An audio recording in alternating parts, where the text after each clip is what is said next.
चीन से सीधी जंग के लिए ताइवान ने खोला अपना पूरा खजाना। 40 अरब डॉलर की आग में जलेगा ड्रैगन का गुरूर। 2027 में हमले की धमकी का मिला ऐसा करारा जवाब। ताइवान ने दुनिया को दिखाई अपनी फौलादी ताकत। चीन की तबाही वाली गीदड़ भभकी हवा में उड़ी। ताइवान ने दिया हथियारों का दुनिया का सबसे बड़ा ऑर्डर। जब पूरी दुनिया की नजरें रूस यूक्रेन के मैदान जंग और मिडिल ईस्ट की आग पर टिकी थीं, तब साउथ चाइना सी में एक ऐसा तूफान जन्म ले रहा था जिसकी आहट से बीजिंग की नींव हिल गई है। ये कहानी किसी जासूसी फिल्म से कम नहीं, जहां एक छोटा सा मुट्ठी भर का देश दुनिया की सबसे बड़ी और क्रूर ताकतों में से एक को सीधी चुनौती दे रहा है। ये जंग सिर्फ जमीन के एक टुकड़े की नहीं है, ये जंग है आजादी की, अस्मिता की और उस गुरूर की जो किसी तानाशाह के सामने झुकने से इनकार करता है। ताइवान, वो छोटा सा द्वीप जिसे चीन अपनी जागीर समझता है, उसने अब एक ऐसा ऐलान कर दिया है जिसने शी जिनपिंग की रातों की नींद और दिन का चैन छीन लिया है। ये कोई मामूली धमकी नहीं, बल्कि एक ऐसी फौलादी तैयारी है जिसके लिए ताइवान ने अपना पूरा खजाना लुटाने का फैसला कर लिया है। खबर आ रही है कि ताइवान के राष्ट्रपति ने अपनी सेना को एक ब्लैंक चेक थमा दिया है और कहा है कि जाओ और दुनिया के सबसे घातक हथियार खरीद लाओ, क्योंकि अब समझौता नहीं, संग्राम होगा। ऐलान ऐसे वक्त में हुआ है जब चीन की सेनाएं पिछले 5 सालों से लगातार ताइवान को निगल जाने की धमकी दे रही हैं। चीनी जंगी जहाज और लड़ाकू विमान हर रोज ताइवान की सीमा के पास मंडराते हैं, मनोवैज्ञानिक दबाव बनाते हैं, लेकिन वो शायद भूल गए कि ये 2025 का ताइवान है जो अब दबेगा नहीं, बल्कि दुश्मन की आंखों में आंखें डालकर जवाब देगा। आखिर ताइवान ने कितने हजार करोड़ का रक्षा बजट पास किया है? वो कौन से हथियार खरीदने जा रहा है जिससे चीन इतना बौखला गया है? और क्या अमेरिका इस जंग में ताइवान का साथ देगा या उसे अकेला छोड़ देगा? हम आपको बताएंगे इस महाटकराव की पूरी कहानी, तो बने रहिएगा वीडियो पर और इस संबंध में आपके जो भी विचार हों कमेंट में लिखकर जरूर बताइएगा। तो चलिए अब उस ऐलान की परतें खोलते हैं जिसने अंतर्राष्ट्रीय राजनीति में भूचाल ला दिया है। ताइवान के नए और ढाकड़ राष्ट्रपति लाई चिंगते ने बुधवार को एक ऐसा फैसला लिया जिसे सुनकर हर कोई सन्न है। उन्होंने ऐलान किया है कि चीन के खतरे से निपटने के लिए ताइवान अपने सामान्य रक्षा बजट के अलावा 40 अरब डॉलर की अतिरिक्त राशि खर्च करेगा। जी हाँ, 40 बिलियन डॉलर्स। ये रकम इतनी बड़ी है कि इसमें कई छोटे छोटे देशों की पूरी अर्थव्यवस्था समा जाए। ये पैसा किसी स्कूल या अस्पताल पर नहीं, बल्कि सिर्फ और सिर्फ हथियार खरीदने और सेना को आधुनिक बनाने पर खर्च होगा। राष्ट्रपति लाई ने साफ साफ कहा, इतिहास ने हमें सिखाया है कि अगर आप किसी आक्रामक ताकत के सामने समझौते की भीख मांगते हैं तो बदले में आपको सिर्फ गुलामी मिलती है। उन्होंने दुनिया को संदेश दे दिया है कि ताइवान की राष्ट्रीय सुरक्षा, उसकी स्वतंत्रता और लोकतंत्र के मूल्यों पर कोई समझौता नहीं होगा, चाहे इसके लिए कोई भी कीमत क्यों न चुकानी पड़े। ये कोई बंद कमरे में लिया गया फैसला नहीं है। राष्ट्रपति लाई ने दुनिया के सबसे प्रतिष्ठित अखबारों में से एक द वॉशिंगटन पोस्ट में लेख लिखकर इस फैसले का ऐलान किया। उन्होंने कहा, ताइवान दुनिया को यह दिखा रहा है कि वह अपनी रक्षा करने के लिए प्रतिबद्ध है। यह संघर्ष लोकतांत्रिक ताइवान की रक्षा करने और चीन का ताइवान बनने से इनकार करने के बीच है। ये लाइनें अपने आप में ताइवान के इरादों को बयां करती हैं। वो कह रहे हैं कि हम चीन का हिस्सा नहीं बनेंगे, हम अपनी पहचान नहीं खोएंगे। ये 40 अरब डॉलर सिर्फ पैसा नहीं, बल्कि ताइवान के 2 करोड़ 50 लाख लोगों की आजादी की कीमत है, जिसे वो चुकाने के लिए तैयार हैं।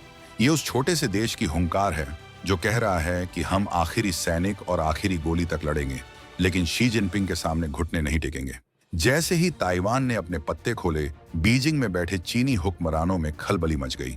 चीन, जो ताइवान को अपनी सेना के दम पर डराता रहा है, उसे समझ नहीं आ रहा कि इस छोटे से द्वीप में इतनी हिम्मत आई कहां से। चीन के सरकारी प्रवक्ता ने तुरंत एक प्रेस कॉन्फ्रेंस की और अपनी खींच निकाली। उन्होंने कहा, ताइपे बाहरी ताकतों को अपने फैसले तय करने की इजाजत दे रहा है। ताइवान इस पैसे का इस्तेमाल अपने लोगों के जीवन स्तर को सुधारने और अर्थव्यवस्था को विकसित करने के लिए कर सकता था, लेकिन वो इसका इस्तेमाल हथियार खरीदने के लिए कर रहे हैं। और फिर चीन ने वही अपनी पुरानी धमकी दोहराई। ये ताइवान को केवल तबाही की ओर ले जाएगा। अब जरा चीन की इस दोगली बात को समझिए। जो देश खुद हर साल पानी की तरह पैसा अपनी सेना पर बहा रहा है, जो दुनिया की सबसे बड़ी और आक्रामक सेना बना रहा है, वो अपने पड़ोसी को अपनी रक्षा के लिए हथियार खरीदने पर ज्ञान दे रहा है। ये तो वही बात हुई कि उल्टा चोर कोतवाल को डांटे। चीन की ये बौखलाहट साफ दिखाती है कि ताइवान का ये कदम उसे कितना चुभ रहा है। चीन को लगता था कि वो धमकाएगा और ताइवान डर जाएगा, लेकिन ताइवान ने उल्टा 40 अरब डॉलर का बम फोड़कर चीन को ही बैकफुट पर धकेल दिया है। चीन जानता है कि अगर ताइवान ने अमेरिका और दूसरे देशों से आधुनिक हथियार खरीद लिए तो उस पर हमला करना चीन के लिए बहुत महंगा सौदा साबित होगा। चीन को लाखों सैनिकों की जान गंवानी पड़ेगी और उसकी अर्थव्यवस्था दशकों पीछे चली जाएगी। इसीलिए अब वो मनोवैज्ञानिक दबाव बनाने की कोशिश कर रहा है, लेकिन ताइवान ने साफ कर दिया है कि तुम्हारी धमकियों का हम पर कोई असर नहीं होने वाला। इस पूरी कहानी में एक और बड़ा खिलाड़ी है जिसके रुख पर सबकी नजरें टिकी हैं, अमेरिका। कागजों पर तो अमेरिका ने ताइवान की सुरक्षा की गारंटी ले रखी है, लेकिन हकीकत थोड़ी अलग है। जब से ट्रंप दोबारा सत्ता में आए हैं, उन्होंने ताइवान के साथ केवल एक ही बड़ी हथियार डील को मंजूरी दी है। इससे ताइवान के मन में यह सवाल उठने लगा है कि क्या अमेरिका वाकई जंग के समय उसकी मदद के लिए आएगा? क्या अमेरिकी सैनिक ताइवान के लिए अपनी जान देंगे? अमेरिका लगातार ताइवान पर दबाव बना रहा है कि वो अपनी रक्षा पर और ज्यादा खर्च करे, ठीक वैसे ही जैसे वो यूरोप के देशों पर बना रहा है। लेकिन जब हथियार देने की बारी आती है तो वो ढीला पड़ जाता है। ताइवान को यह एहसास हो गया है कि अमेरिका एक भरोसेमंद दोस्त नहीं हो सकता, वो अपने हितों के हिसाब से पाला बदल सकता है। इसीलिए ताइवान अब आत्मनिर्भर होने के रास्ते पर चल पड़ा है। वो समझ गया है कि अपनी लड़ाई खुद ही लड़नी पड़ेगी। ये 40 अरब डॉलर का फंड उसी आत्मनिर्भरता की तरफ एक बड़ा कदम है।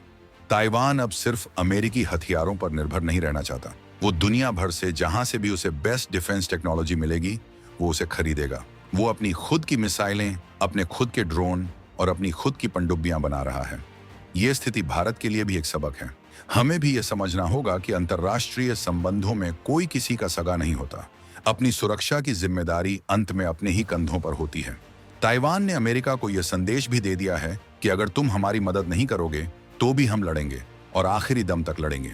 ये 40 अरब डॉलर का खर्च कोई एक बार का फैसला नहीं है, बल्कि ये ताइवान की एक लंबी रणनीति का हिस्सा है। ताइवान का इरादा है कि वो साल 2030 तक अपनी रक्षा पर अपनी जीडीपी का 5% हिस्सा खर्च करेगा। आपको बता दें कि भारत जैसा विशाल देश भी अपनी जीडीपी का लगभग 2.5 से 3% ही रक्षा पर खर्च करता है। इस लिहाज से 5% एक बहुत बड़ा आंकड़ा है। ये दिखाता है कि ताइवान किस स्तर पर जंग की तैयारी कर रहा है। साल 2026 तक ही ताइवान सरकार अपनी रक्षा पर 30 अरब डॉलर खर्च करने की योजना बना चुकी है, जो उसकी जीडीपी का 3.32% होगा। 2009 के बाद यह पहली बार है जब ताइवान का रक्षा बजट जीडीपी के 3% के आंकड़े को पार कर गया है। इसका मतलब क्या है? इसका मतलब है कि ताइवान का हर नागरिक अपनी कमाई का एक बड़ा हिस्सा देश की सुरक्षा के लिए कुर्बान करने को तैयार है। वहां के लोग जानते हैं कि अगर देश नहीं बचेगा तो उनकी तरक्की और उनकी अच्छी जिंदगी का कोई मतलब नहीं रह जाएगा। वहां एक कहावत मशहूर हो रही है कि हर नागरिक एक सैनिक है। ताइवान अपने हर नागरिक को मिलिट्री ट्रेनिंग दे रहा है। वहां के लोग हफ्ते के अंत में ऑफिस जाने के बजाय फायरिंग रेंज में अभ्यास करते हैं। वो गुरिल्ला युद्ध की तैयारी कर रहे हैं। वो चीन को यह संदेश दे रहे हैं कि अगर तुम हमारे देश में घुस भी गए तो तुम्हारे लिए हर गली, हर चौराहा, हर घर एक जंग का मैदान बन जाएगा। तुम जमीन तो शायद जीत लोगे, लेकिन ताइवान के लोगों के दिलों को कभी नहीं जीत पाओगे। ये जज्बा ही ताइवान की सबसे बड़ी ताकत है। आपको क्या लगता है? क्या ताइवान का यह कदम सही है? क्या चीन अब हमला करने की हिम्मत करेगा? और अगर जंग हुई तो भारत को किसका साथ देना चाहिए? अपनी राय कमेंट्स में पूरी मजबूती से रखिएगा। और रुकिए, अगले वीडियो में हम खुलासा करेंगे कि ताइवान इन 40 अरब डॉलर से कौन से 5 सबसे घातक हथियार खरीदने जा रहा है, जिनका नाम सुनते ही चीन की सेना की रूह कांप जाती है। उस रोंगटे खड़े कर देने वाली लिस्ट को देखने के लिए चैनल को अभी सब्सक्राइब कर लीजिए। जय हिंद।